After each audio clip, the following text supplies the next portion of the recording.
in part 1, we had seen that 6 species of ants were competing against each other for this tiny piece of bone.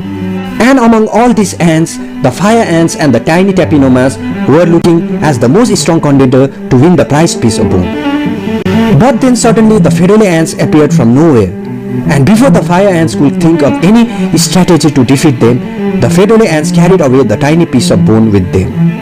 Now this has left the fire ants sulking behind. They feel cheated, especially given the fact that the tiny tapinomas have also got their own piece of bone. The ant watcher is also of the opinion that the fire ants should get one more chance.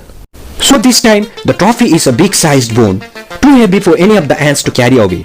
And all the contestant ants of part 1 are battling it out for this bone. The Pheidole ants are participating in large numbers, but there is no scope for them to run away with the trophy this time. The fire ants, the lepidopteras, the tiny tapinomas and all other participating ants are trying their best to drive away the rival ants and take the control of the bone. But due to the big size and large playing surface area of the bone, none of the ants are being able to take a hold and claim their right in any corner of the bone. And it looks like a big size Camponotosphaerus worker and a fly has also entered the game. But despite the untiring effort of all, the fire ants slowly begin to take control of the bone game. And soon the whole of the bone turns red with the color of the fire ants. So after a disappointing loss in the first part, the fire ants finally have made their mark out here.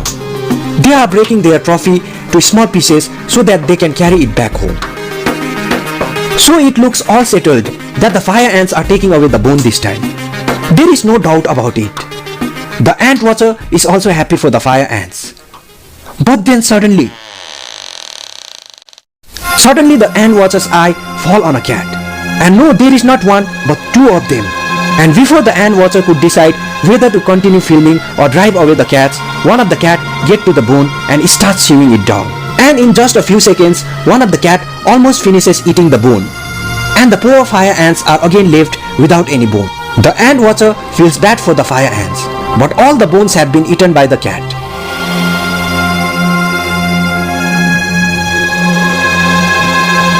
So he offers them potato chips as consolation.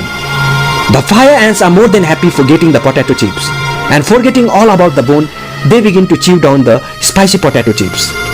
After all, food is food for the ants. If not the bone, then potato chips will just do fine for these hungry fire ants.